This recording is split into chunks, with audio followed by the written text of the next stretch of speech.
These are some of the things that have really helped to change the way I think about my own health. Driven Mofos, welcome back to another episode of The Underestimated Entrepreneur. Now, a lot of you have been sending me messages probably over the last 3 to 4 months asking about my health. I did an episode a while ago where I spoke about some of the changes that I'd noticed happening from when I turned 40.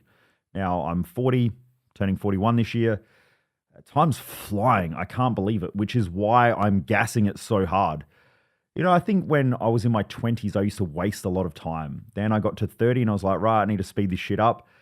And getting towards 40, I just noticed my productivity has gone through the roof. I'm way more effective because it's almost every year just goes so fast. I mean, we're almost 180 days, I think, into the year already. Now, for so many people, I sent messages at the start of the year on Instagram saying, you know, you're all set for the year, you're ready for the year. And most people were going, yep, this year's going to be different.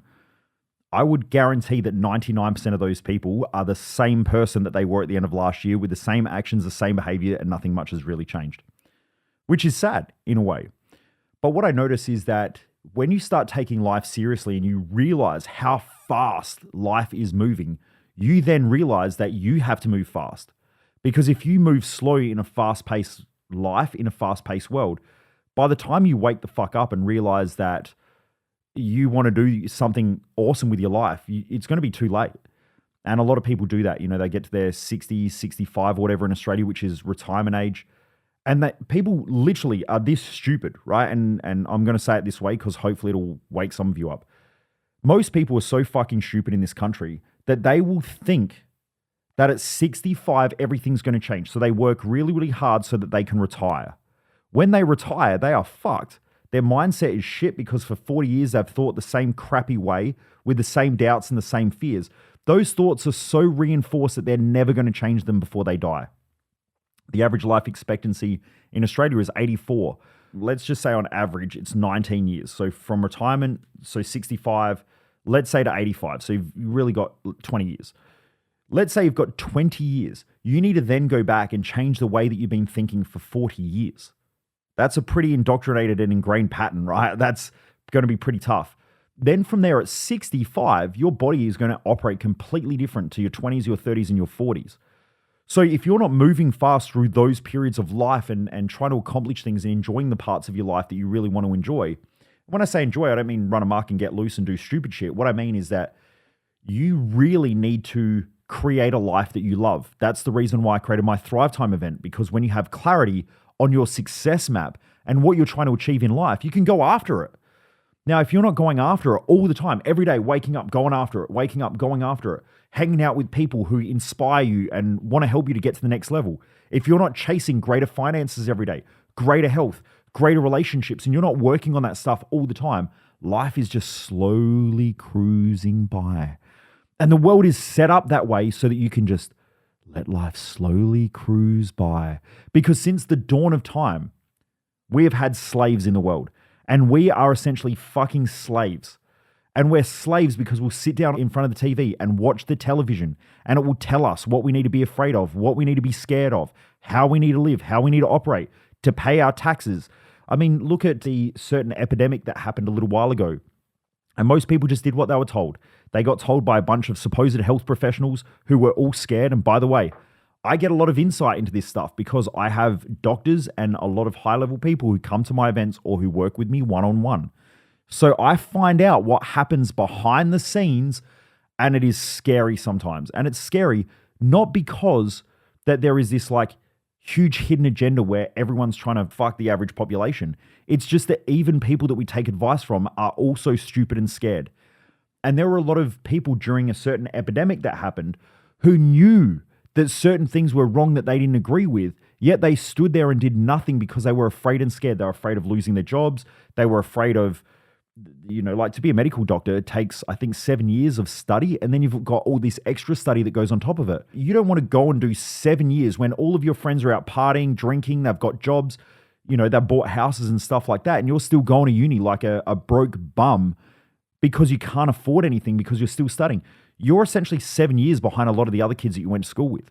They don't want to come out and then start putting runs on the board and then lose their accreditation or lose their ability to earn an income and pay for the stuff that they've got. They've earned that right. And so a lot of them played scared and afraid because certain governing bodies like the TGA and stuff like that here in Australia, the Australian Medical Association and so on, are pushing and forcing beliefs onto them.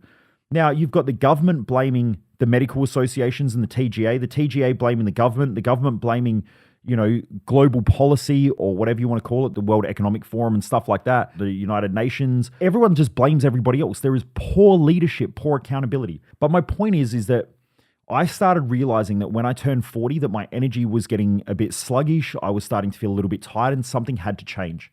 And so I decided to make that change. Just after I turned 40, I was like, you know what, something's got to change. For the last probably 7 to 8 years, I've gone and got my bloods done every 6 months. Now, if you don't go get your bloods done every 6 months, please go and get your bloods done because you want to know when problems are occurring. Now, when we talk about blood tests, a lot of the time there may be other issues that are going on to have these lower levels or increased cholesterol and things like that. But you've got to go and get it checked out and then figure out what's going on behind the scenes.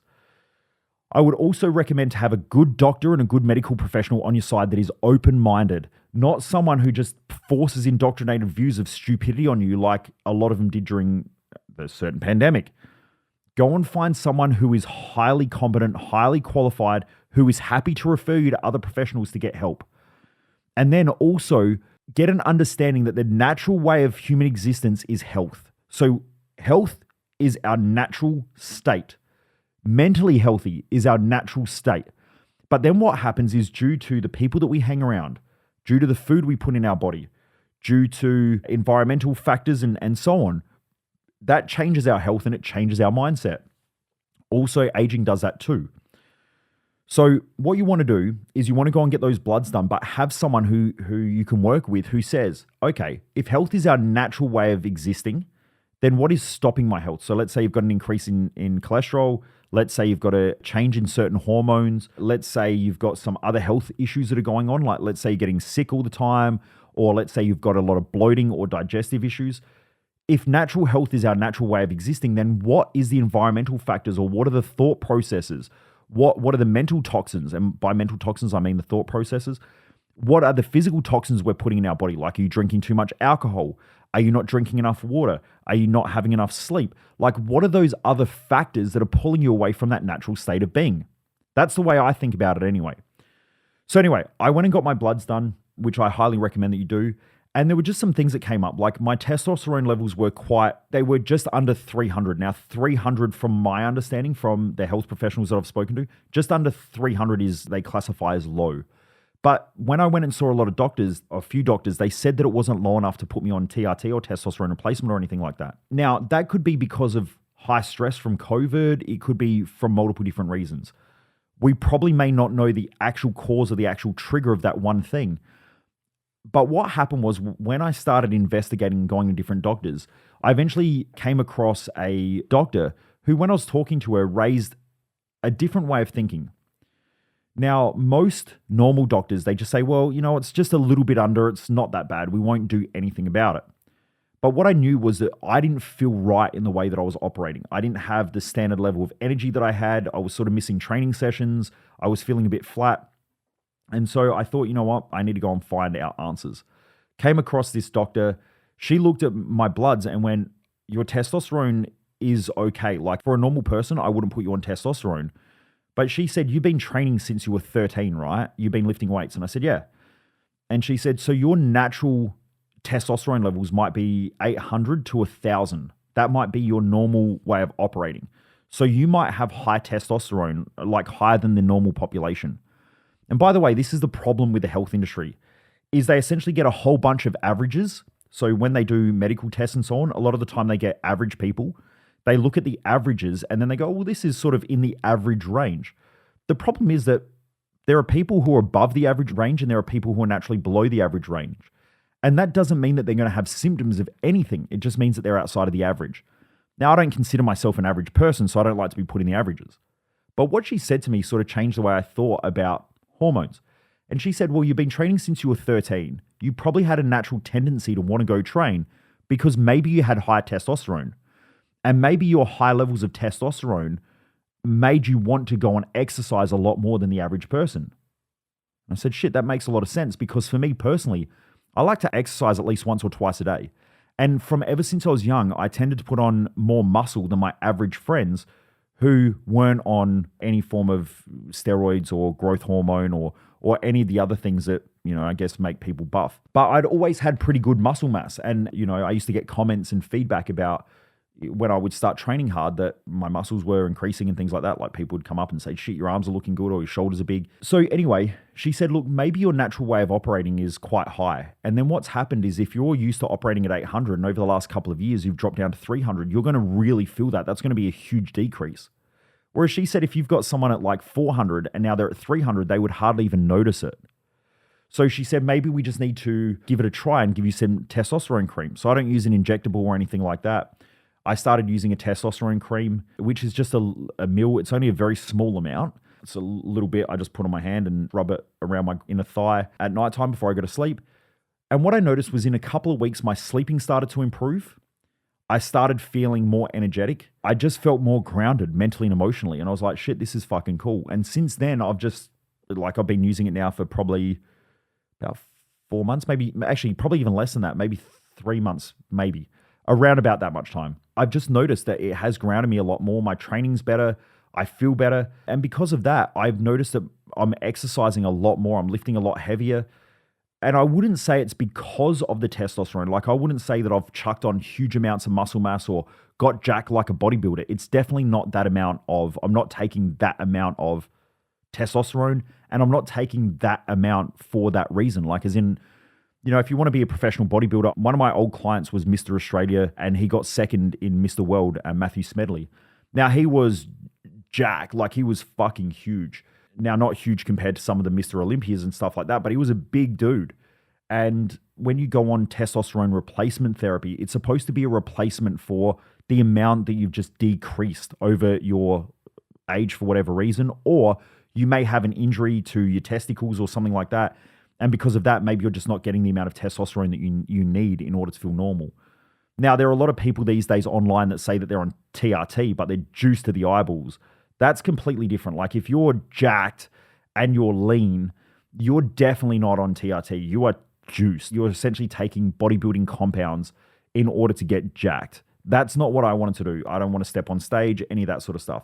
I just want to be able to function at a level where I feel good about myself, where I feel good about life, where I can execute the business effectively, where I can make sure that I'm mentally and emotionally stable for the people around me. That's all I wanted. But what I noticed was that by having that level of testosterone that I have now, which is only a very small amount that I'm taking, and like I said, it's not injectable, by just slightly increasing my testosterone, what I've noticed is that I want to train more and I want to exercise more, which has actually meant that I got leaner. But also I've just noticed that my muscles have started to pop back up again, like I was when I was in my mid-20s. Which is really cool. And like I said, I don't think it's because of the TRT or the testosterone replacement. I think the testosterone replacement has created a good stabilized mental, emotional, and hormonal state that then makes me want to go and exercise to a level where I'm training hard and enjoying training and exercising again. I don't think it's because of, with bodybuilders and stuff like that, if you're taking ridiculous amounts of steroids and insulin and growth hormone and these other growth factors, that you're going to get hugely muscular and veiny and ripped and all that sort of stuff. It's completely different. So I just want to be clear with that because some people think that, I hear all these people online and they're like, yeah, but it's because you're on steroids and there are a lot of people out there who think that steroids are a magic solution or testosterone is a magic solution. If it's true testosterone replacement therapy, it is to replace, just like females go on different hormone replacement therapies and stuff like that. It is a hormone replacement therapy. It is just to bring you back to a standardized level that allows you to enjoy life and to live life at a level where you can, I guess, contribute and feel better about how you operate as a person and to bring you back to a baseline of health, I guess. It's not there to get super juiced to the eyeballs and have veins running through your fucking neck and your traps and having ridiculous sized quads and shit like that. That's not what it's there for. So I'm no bigger now than what I was in my 20s. So it's not like I've really grown a lot. It's just it's brought me back to a base level or a baseline. So I just wanted to share that again and be open about it because I know that there are a lot of men out there who are probably struggling with energy, that are struggling with motivation, that are probably struggling, just to function in a healthy way. And that for me has been a big difference. But at the same time, I want to make this really, really clear. I don't really drink alcohol. So if you're going out and getting pissed every weekend and drinking a lot, then your testosterone is going to probably be dog shit. And it's going to be shit even if you go and get testosterone replacement therapy, or even if you're taking non-prescription steroids and stuff like that so that you can go to the gym and be buff. You are destroying your body, and that is going to come back, and there's going to be consequences attached to that. Alcohol really serves no purpose at all. I don't know why. I mean, I know why people drink, right? Because I used to drink 5 nights a week and I would get absolutely blasted. But the thing is that there's normally underlying issues. So for a lot of people, they drink alcohol because it helps them with their confidence or their social anxiety that they have. But really that comes down to the fear of judgment, the fear of criticism, and the fear of fitting in. When I was younger, I didn't have any confidence. I used to lack confidence. I felt shit about myself internally, but I came across as the confident guy. And so when I would go out, I would get drunk and then I would go out because it gave me confidence. And it didn't give me confidence. What it did was it removed the negative thoughts I had about myself. So let me be clear with you. Alcohol does not give you confidence. If anything, it destroys it. What alcohol does is it's a mental depressant. So when you drink alcohol, it depresses you mentally so that you don't have to overthink things. And that's why people come home from work after a big day, and instead of sitting there and going, all right, cool, let's plan. Let's go and execute some stuff. Let me sit around and talk to my family. Let me think about what I'm trying to achieve in life. Let's create a game plan. Instead of doing stuff like that, what will happen is people get home from work, they've been convinced that you've had a hard day, which is a fucking lie, right? Like you can essentially work from the moment you wake up to the moment that you get to bed. And I'm not saying that some of you out there don't work your ass off, right? Physically, you're probably working your ass off. Some of you work your ass off mentally. But what I will tell you right now is you are leaving a lot on the table. If you're drinking alcohol, eating shitty food, having a crappy sleep, if your hormones are out of whack, if you're not drinking enough water, if you're doing all of those things, you're getting home from work and you're going to be exhausted. So therefore, you sit on the couch, you go, you know what? I just need some alcohol. You drink the alcohol, it dulls your thinking, it gets rid of those negative thoughts that you have about yourself and about your life, and then you can just tune out. You can sit there and you can watch TV like a fucking mute. And then you do that again tomorrow. You're going to feel shit about from the moment that you wake up. You're going to feel a bit tired. You're going to feel a bit lethargic. You get up, you go to work, you do the same thing again. And that's going to be your life. It's going to be very monotonous. I used to do it. So I sympathize with you. But what I'm telling you right now is that you have so much more energy than you can even comprehend. If you give up the drink, you start getting your nutrition on track, alcohol 100% affects your sleep. So it will make you more tired. And the more tired you are, the harder the day is going to be, the harder the day is going to be, the harder your thinking is going to be, the harder your thinking is going to be. You get home at nighttime, you're like, wow, I've had a big day. Let me reward myself with a little bit of alcohol. You drink alcohol, it dulls your thoughts. Then you can sit in front of the TV, you can watch TV, you can sort of hang out with your family and not be stressed, and you're just chilled. And then you do it again tomorrow. Wake up tired. You get rid of the drink, right? Get rid of the alcohol. Clean up your diet. Those two things there will be a game changer. All of a sudden, your sleeping will start to improve. Your sleeping starts to improve. Your thoughts processes start to improve. Now you're more effective at work. You get home and you're like, right, I've got a heap of energy. Let's start executing on things. And you start to move forward. You become a different person. This is one of the things that I see when people join my Business Growth Odyssey program, because in there, I tell people, start giving up the drink. And I hold them accountable. There is a couple of people right now on the top of my mind. Some of them might be listening to this right now. Big Barry from SA Landscape Supplies started with me within probably a month or two. I get this message from him and he's like, Mojo, just letting you know, this is the first Christmas where I haven't drunk. He said I had one glass of beer on Christmas Day and that was it. Other than that, I haven't drunk right through the Christmas period. I've never done that before. I've never done it since I was a kid. Now he's lost like 10 kilograms. He's feeling better about himself. He looks better. And then now his confidence has gone up. One of my crew who was at an event recently, she came to me and she's like, Barry looks completely different. And I said, he is completely different. Since then, he's bought 2 new businesses. He's attached them, attached them to the business that he already owns, rebranded. He's feeling better. He's more energetic. He just feels better about life because he made some of those small changes.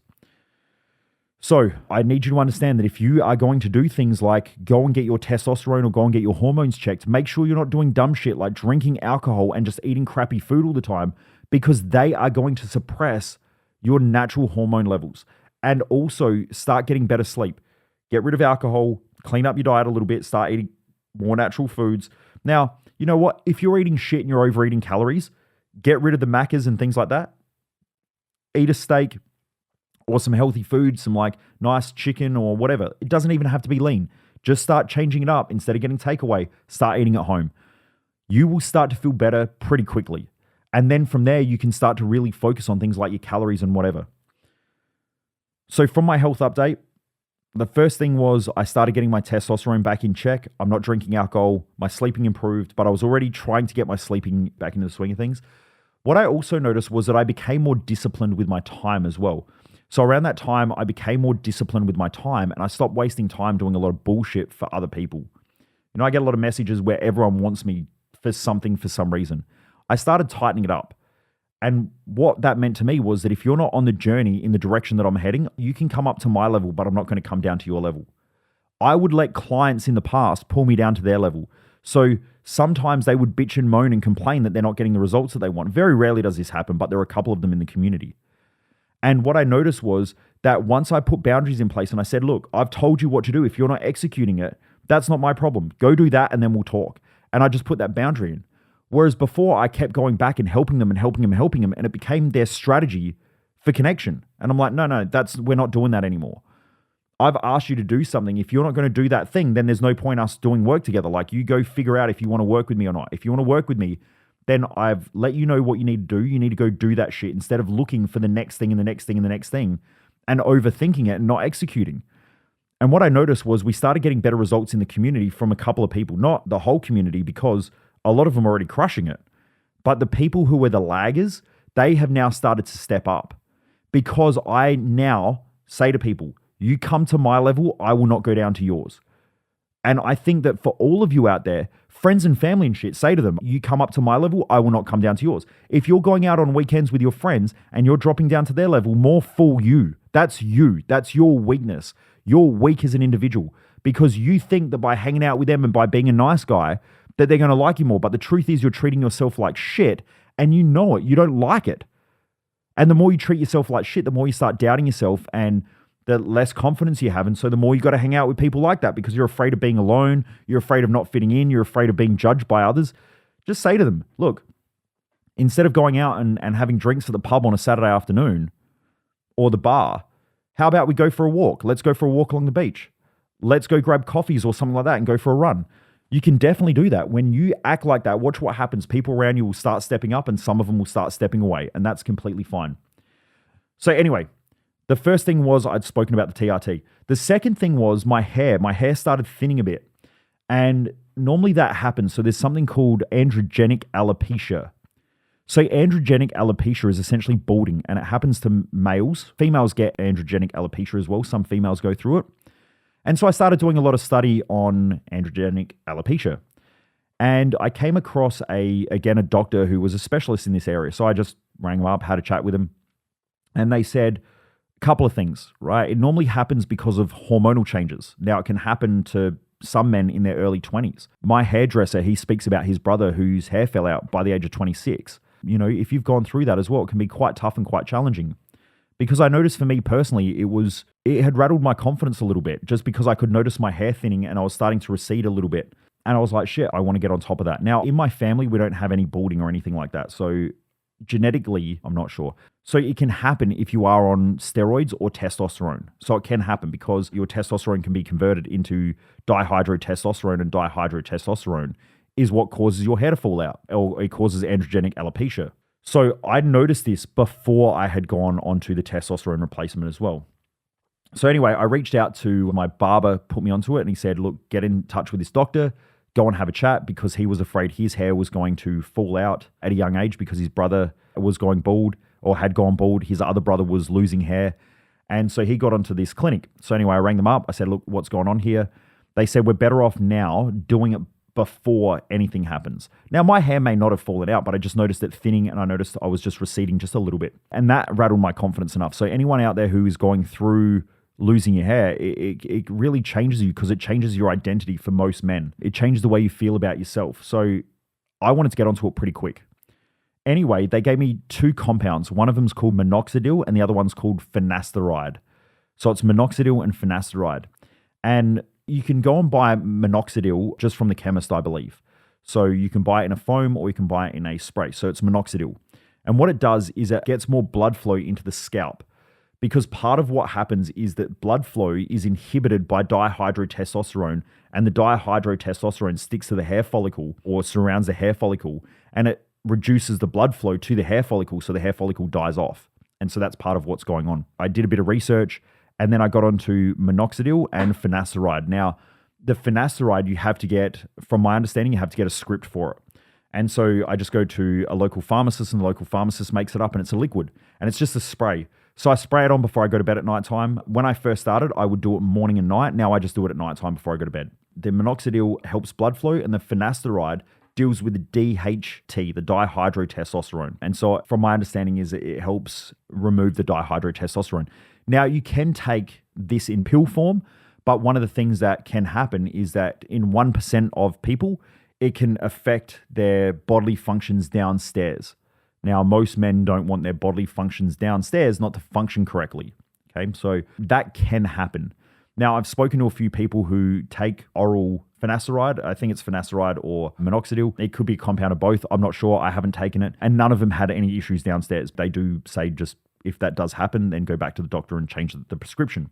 Anyway, I didn't want to take anything. I've never really taken medicines or anything like that since I was a kid, because a lot of them fucked me up when I was quite young. I used to take quite a lot of antibiotics and things like that because I'd get sick a lot, and it probably has fucked up my gut still to this point. So I'm a bit cautious with those types of things. So yeah, I just chose not to do it. I use a liquid form, and from there my hair got thick as fuck. Like it's gone crazy. And so my hairdresser, every time I go in there, he's like, holy shit, man, it's been like a week and your hair is growing insane. I've backed it off a little bit. I normally now only use it once every 2 or 3 nights and just make sure I just keep it moving forward, but it's super thick, which I think is fucking cool that it responded that quickly. Now, I might have been lucky.